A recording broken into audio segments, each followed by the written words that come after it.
I'm Teresa Carraggio, and this is Third Paradigm. Today, I'm responding to Russell Brand's interview of Shoshana Zuboff. She's the author of The Age of Surveillance Capitalism. She's been called the Karl Marx of our era, and their interview is called You Don't Use Google, Google Uses You. What I'm calling my episode is Debunking Democracy, and I could subtitle it, Why Russell is Right and Shoshana is Wrong, because their title is possibly the last place where I agree with Shoshana. At some point, Russell says that he thinks that incremental reformism is an insipid milksop against that inoculates us against the kind of real change and self-governance that would be possible with a spirituality that we are all one. And Shoshana's response is kind of funny, a little condescending. It's sort of like, oh, I think it's really important for you to express that, Russell. You do you, it's not going to do anything, but, I hear that it's important for you to say that. But what she says is that any kind of spirituality under autocracy is always going to be a fringe thing, full of despair that doesn't really change anything. That democracy got us into this, and democracy has to get us out.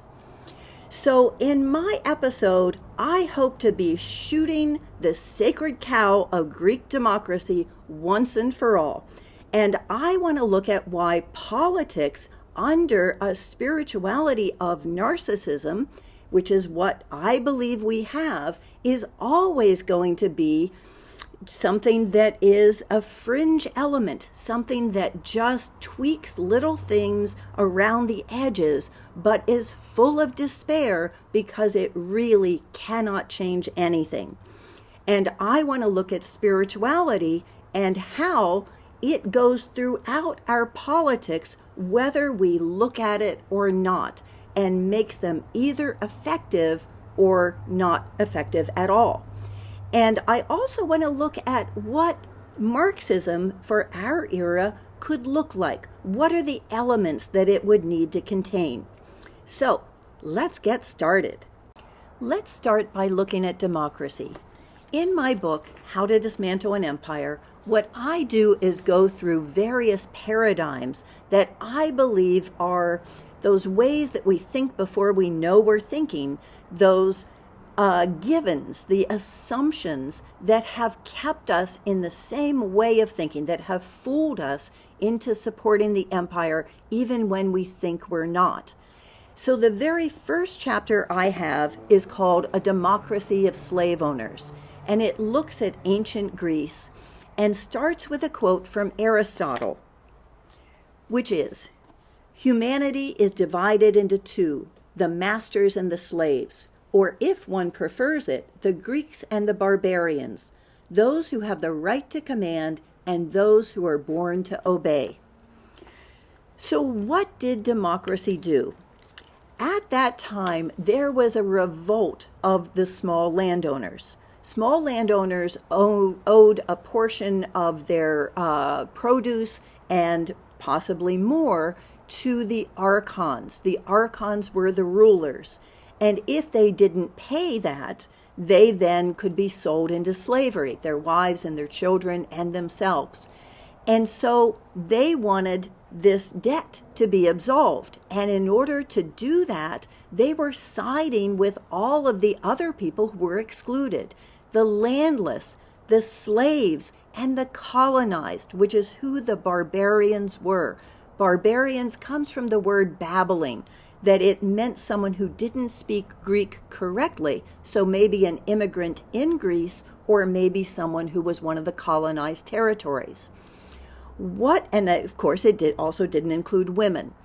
So what Solon, who was the creator of democracy, did was create a way that absolved those debts and made it so that someone who was a small landowner could by giving more money to the military and providing more service, work their way up the ladder so that they too could become an archon and a member of the Areopolis. So instead of dismantling everything, as almost happened, they created, as Russell would say, an insipid, milk-sopping antidote, something that was an inoculation that was far more effective than our vaccines, because it kept anarchy from happening for the next 3,500 years. Anarchy is ruled by rules, not by rulers. And that was what the small landowners were calling for. They wanted a redistribution of the assets so that they were ruling without the archons and had self-governance at a small scale. So do we still have a democracy of slave owners? Let's look at what Shoshana's Marxism does and what it leaves in place. What she says is that in order to change this, you need to look to your left and your right and join arms with everyone in a great public outrage so that we have a mobilized public, so that we put pressure on honest lawmakers, and that we need transnational cooperation.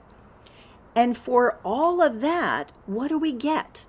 What we get is that they stop collecting our data for consumers who are using free products in order to explore the internet. So we're not changing anything other than, as Adam Curtis says, a means of advertising. They're still advertising, but of course, they're just not going to do it more effectively by looking at what our searches are so that they know what ads are going to work for us. Is that really worth it? It leaves in place the idea that we still are consumers, that there are still those who are born to be masters and those who are born to obey. We still make nothing but money, and the rest of the world makes things that money can buy. We still have the slaves. We still have the barbarians. Nothing has changed about that. The only thing is that they're not going to be collecting our data of those of us in the first world with computer devices. Now, we could change a lot of that simply by perhaps paying for the platforms we use. That one of my viewers was responding to someone else and saying, well, you know, if you think that YouTube is always giving in to the man, you could just pay for it. And that way you don't see those ads and you've thwarted them. So if we didn't feel entitled to free stuff, and that free stuff including our entertainment and information, we could just have an honest relationship with our platforms and pay for them. And that way, it wouldn't get us into needing to have transnational alliances in order to change this. Now let's talk about spirituality. When Russell quoted Adam Curtis in saying this surveillance capitalism, it's really just advertising. It's nothing new. What Russell added was, but, you know, Adam Curtis, he's a narcissist. And that caught my ear because one of my viewers has invited me to talk about narcissism on this show, something that they believe 99% of people are. And in one of Russell's recent videos, he quotes the Washington Post in saying America is a nation of narcissists. So then he adds that you have to have some kind of concomitant social construct for that would make people into a nation of narcissists. So I want to explore that. What is being a narcissist? A narcissist is someone with an overemphasis on their looks, on their ego, on on their intellect, on their moral superiority. All of these are things that could be part of the narcissistic personality. So in order to feel that way, the first thing you have to believe is that you are a body, that you are a flesh-encapsulated mind, as the Course in Miracles would say, that you are a particular soul that has dropped into that body that has created yourself. You have to believe that you are your own God, because you have to believe that you are the product of your own creation. And so the first thing you have to do is make yourself very small, because you have to see yourself as this little figure that is subject to all the whims of the rest of the world and competing with everyone else. Now, if you look at everyone being one, then you don't need to believe that. You can believe that what you are is the dreamer and not the dream. So if 99% of people are narcissists, that they believe in their existence as a body and an ego, and if that is an illusion, what that means is that we're only 99% insane, because all of those 99% are us.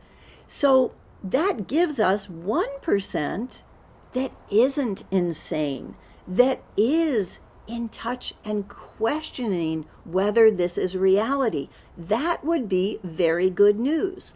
But if we see 99% being narcissists, but we are not, at that point, we're 100% insane, because we're taking moral superiority and that idea of the soul as being something that makes us better, rather than perhaps the body making us better or the mind making us better. I describe myself as the Mr. Spock of spirituality. What I look at is logic, and that goes with both the spiritual realm and the political realm, because ethics is consistency. It is applying the same measure to everyone that you would apply to yourself. Russell has a video on M&Ms and how they are doing this woke campaign around the little M&Ms wearing sexy boots to distract from things like their practices in child slavery on cocoa plantations. Now, that was a big issue to me when my kids were growing up, and I posted about my 8-year-old daughter at the time writing a song with me about child labor on cocoa plantations, and that they used to give back fair trade chocolate when they went trick-or-treating, along with literature saying, "I'm sure you didn't know about this, but now that you do." And that started a lively discussion of, I think, 35 responses, some of which were saying, "You go," and others were saying, "Really, you were a terrible mom. Kids deserve to be kids." And so I pointed out that kids deserve to be kids has to be applied equally to that kid in Mali being kidnapped into slavery on the Ivory Coast, and their reality versus my kids' awareness of their reality. If all things are equal, then certainly their reality and changing it is more important than making my kid able to live under an illusion for a longer period of time. There have been also some very interesting ones from one guy who was saying, "Yeah, and your kids, they were definitely the losers and the outcast who were mocked by other people the way that we made fun of this one kid, and that they definitely had no friends, and my daughters have gotten such a kick out of that." Russell has another video where he talks about the legacy of the Buddhist monk Thich Nhat Hanh.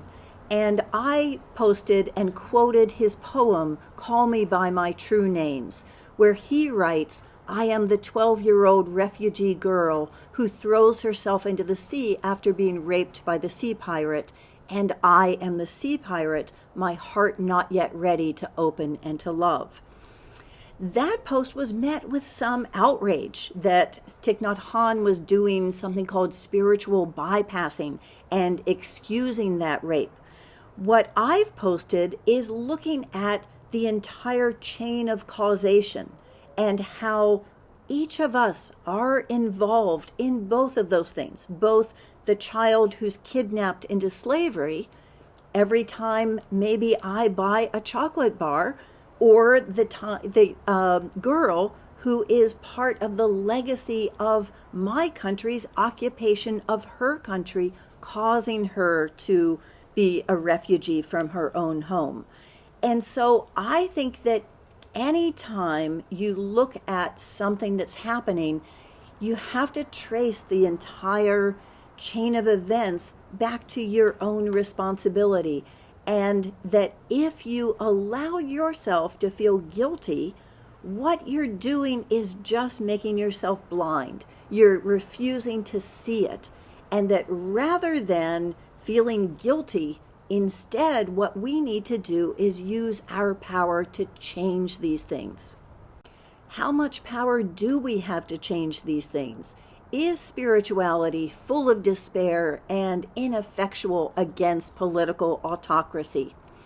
So, as the Mr. Spock of spirituality, what spirituality is saying, what is reality and what is my true relationship to other people? Starting with, are we equal?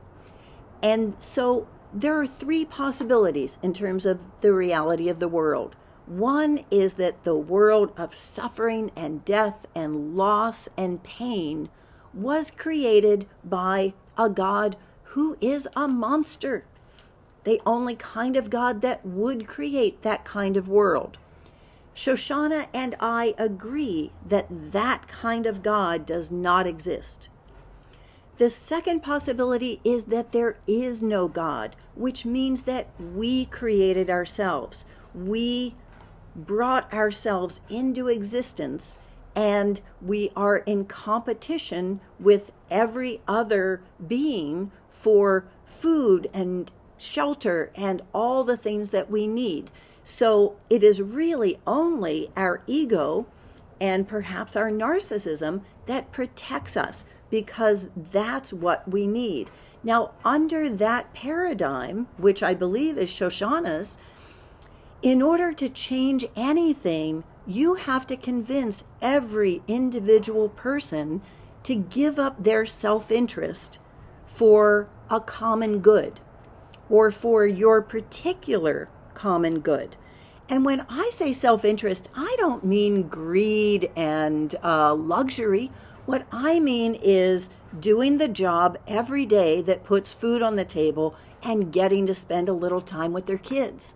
That's what we need to give up in Shoshana's world in order to write letters and hold lawmakers accountable and join arms with all the people next to us in order to fight this terrible thing, which isn't torture, which isn't occupying other people's countries. It's advertising. And then there's the third possibility, which is what Russell and I entertain the possibility of. Not believe in, just entertain it as a possibility. That we are one mind, which is having this dream of being separate bodies. In that case, as A Course in Miracles says, there's no order of difficulty in miracles. That in a dream you don't say, oh, that's a really big monster. I could change this if it was a little monster, but that monster is way too big for me to change this in my dream. I don't know about you, but sometimes I'll wake up in the middle of a nightmare, and in order to go back to sleep, what I have to do is re-script the dream. I have to find a way that makes those enemies into something that is friendly, something that is working in my favor. And that is also possibly what we can do here. that we don't need to change every single individual mind. We can just change our own mind and get rid of those contradictions that make us want to see ourselves as better, because that's when we think that we're going to be safe, that wants to see ourselves as the 12-year-old girl, but say, no, that sea pirate, that could never be me. As long as we're doing that, we don't have the power to be able to change everything in the radical way that Russell and I want. What would a Marxism for our era look like under this paradigm? Marxism is generally critiqued not for its vision, but for its logistics, that Karl Marx didn't have a plan. So if we were to accomplish the anarchy that the small landowners of ancient Greece wanted, we would have commonwealths of 100,000 people, say. And in those, I think it would be entirely possible to say that any time that we're doing trade with someone who does not have the same environmental or labor standards that we do, that's going to be taxed at 50%. We could look at whether we wanted to fund wars of occupation in countries like Vietnam. When Noam Chomsky was asked, why Vietnam? Why is this little country such a threat to the U.S.? What he said was that one bad apple can spoil the barrel. That one example of a little country that is actually increasing the quality of life for their citizens without participating in the neoliberal model, that would give the lie for every other country. That's true for any small county, any little community, any village, any city, that if one were able to show that this was possible, it would really be that one good apple could cure the barrel. Our enemies in this dream may be the ones that catapult us into awakeness even more than our friends. Here's another video that is along the same lines, and here's a playlist that looks at mind over matter and what reality is in the grand scheme of things. Thank you, and I hope that you subscribe.